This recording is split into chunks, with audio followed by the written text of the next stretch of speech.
Hello. Now, about clairvoyance, this gift allows you to experience clear vision and experience this extra sensory perception, allowing you to perceive in your mind's eye. This is perception of symbols or images around your environment or around you or someone else. These images could pertain to past, present, or even potential future and can appear through mental images like a memory would, per se, or even kind of like a slideshow within your third eye. This is in the complete absence of your physical eyes as well. The third eye is the area between your eyebrows, a few inches back behind your forehead, and this includes the pituitary gland in that area as well. Meditation specifically allows these impressions to come in more easily. And when I say impressions, I mean like mental images or the visions that happen within our mind's eye. These visions can appear as metaphors that relate to actual real life, or it can appear as like dramatic scenes within, our mind with psychic symbols, right? Together, these things reveal important messages about our life in general. So, an example would be like maybe getting an image mentally about a butterfly bursting out of a cocoon. That would maybe allude to like entering into like a new phase of life or there's some type of transformation um, that has just been, entered into. In the same way you could picture like a snake or an egg per se. Those are also images of metaphors and things that pertain to transformation, or it represents things around new life. Kind of like the snake changes its skin consistently. And in the same way that there's something bursting out of that egg.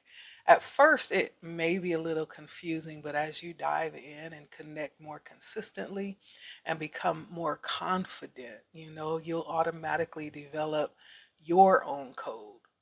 As a clairvoyant, you'll naturally have these visions and inclinations that sometimes may end up being a little alarming, right?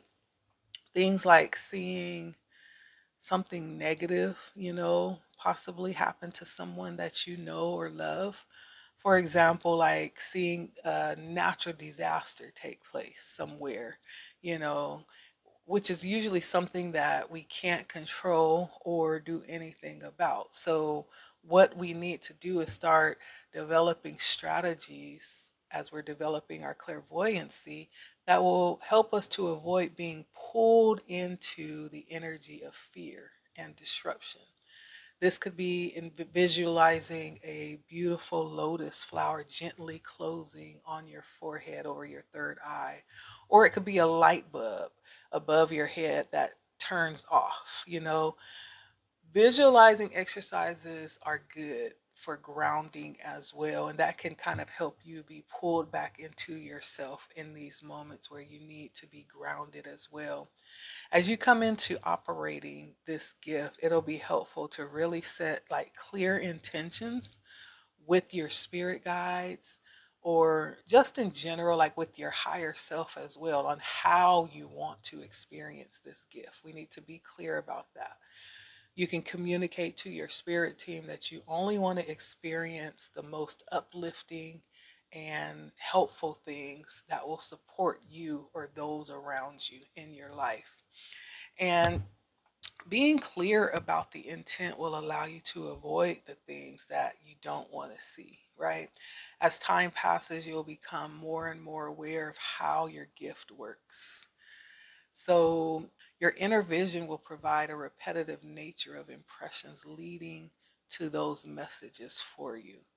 As you begin, it may be easier to see the visions as kind of describing the tone or the atmosphere or the nature of events rather than actually applying them out as actual events that are happening.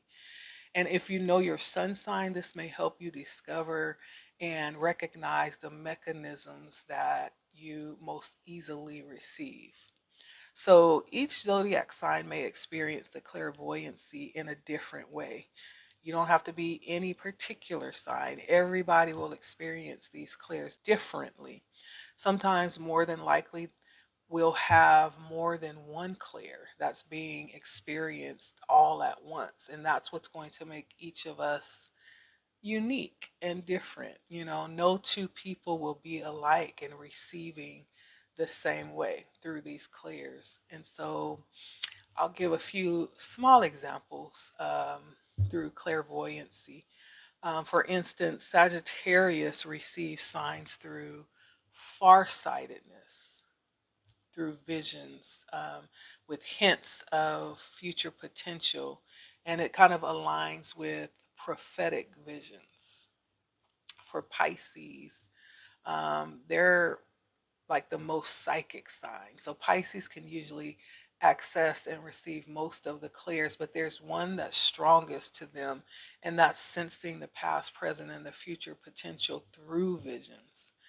And again, these signs, the Pisces, are remarkable mediums and psychic healers as well.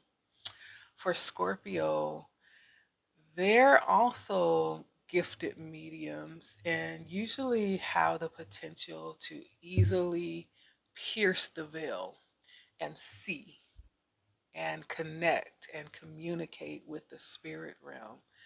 Um, for Capricorn, having a clear sense of past, present, and future potential, they have this ability to have that clear sense alongside the ability to actually ground insights into reality.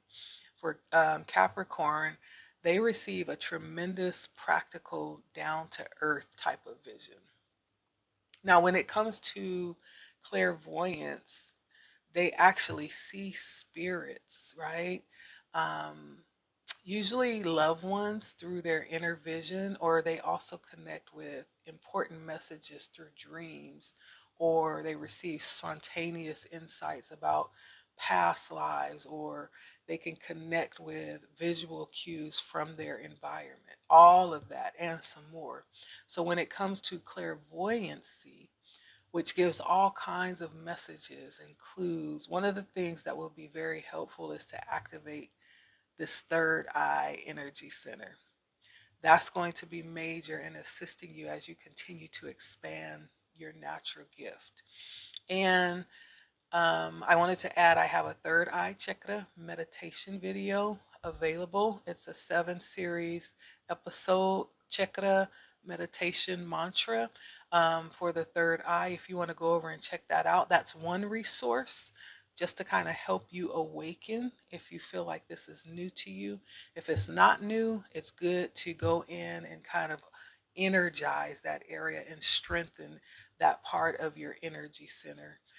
So you're more than welcome to go over and check that out. It's here on my YouTube page. Go over and take a look if you like.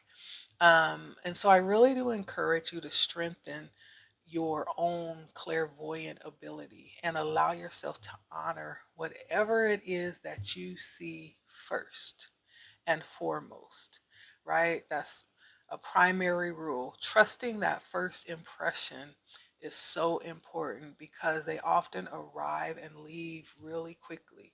So it doesn't really help when you try to analyze it right there on the spot or try to find the logic behind what you're receiving, even during meditation or during focusing in on this energy center.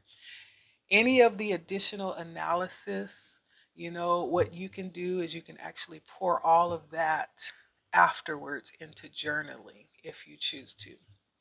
But during the meditation, it's important to keep it simple and take what comes first. For an additional resource, I'm going to also post a link below here for clairvoyance meditation. And so, if you'd like to go into meditation around clairvoyance, particularly, go ahead and go down to the description box and click on that link there. I hope you enjoyed this video. Don't forget to like and subscribe, and I'll see you in our next video. Namaste.